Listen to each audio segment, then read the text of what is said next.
এক লোক স্বপ্নে দেখছে তাকে বাঘ তাড়াচ্ছে, বাঘের তাড়া খাইয়া দৌড়াতে দৌড়াতে সে গাছের মাথায় গিয়ে উঠেছে। গাছের মাথায় উঠে একটা ডাল ধরে ঝুলে পড়েছে। এমন সময় সে লক্ষ্য করলো বাঘটা এসে গাছের গোড়ায় দাঁড়ায় আছে। ডালটা যে নিচে ঝুলে পড়েছে তার নিচে দেখছে বিরাট কুয়া, সেই কুয়ার ভিতরে বড় এক অজগর হা করে আছে।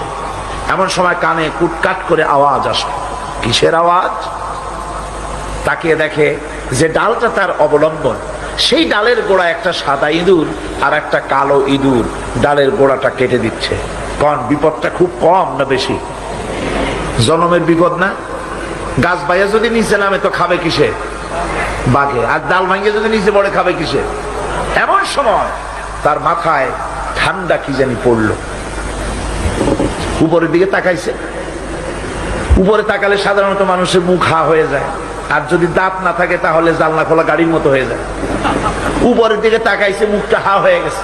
আর অমনি উপরে ছিল মধুর চাক, সেখান থেকে ফোটা ফোটা মধু পড়তেছিল, সে মধু চাটতেছে।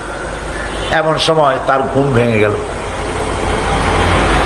এক বুজুর্গ ব্যক্তির কাছে গিয়ে বলছে, হুজুর এই রকমের একটা মারাত্মক স্বপ্ন দেখেছি, অর্থ কি কিছুই বুঝলাম না।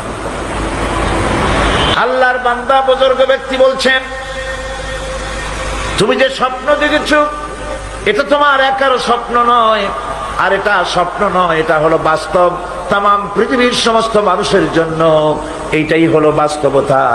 তোমার পেছনে যে বাঘ দৌড়াচ্ছিল এটা বাঘ নয়, এটা হচ্ছে হযরতে আজরাইল আলাইহিস সালাম। প্রত্যেকটি মানুষের পেছনে ঘুরছে, সময় এলি তার জান কবজ হয়ে যাবে।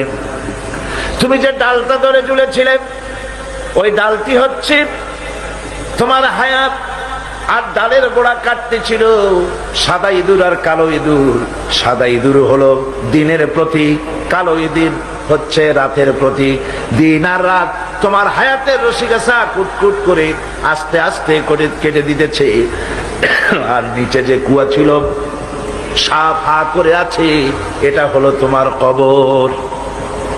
এর মধ্যে তুমি যে মাথার উপরে ঠান্ডা কি পড়লো, উপরে হা করলে মুখের ভিতরে মধু পড়লো, সেই মধু চাটতে চাটতে কবরের সাপের বিপদের কথা ভুলেছো, বাঘের বিপদের কথা ভুলেছো, ডাল ভেঙে পড়বে সেই বিপদও ভুলেছো।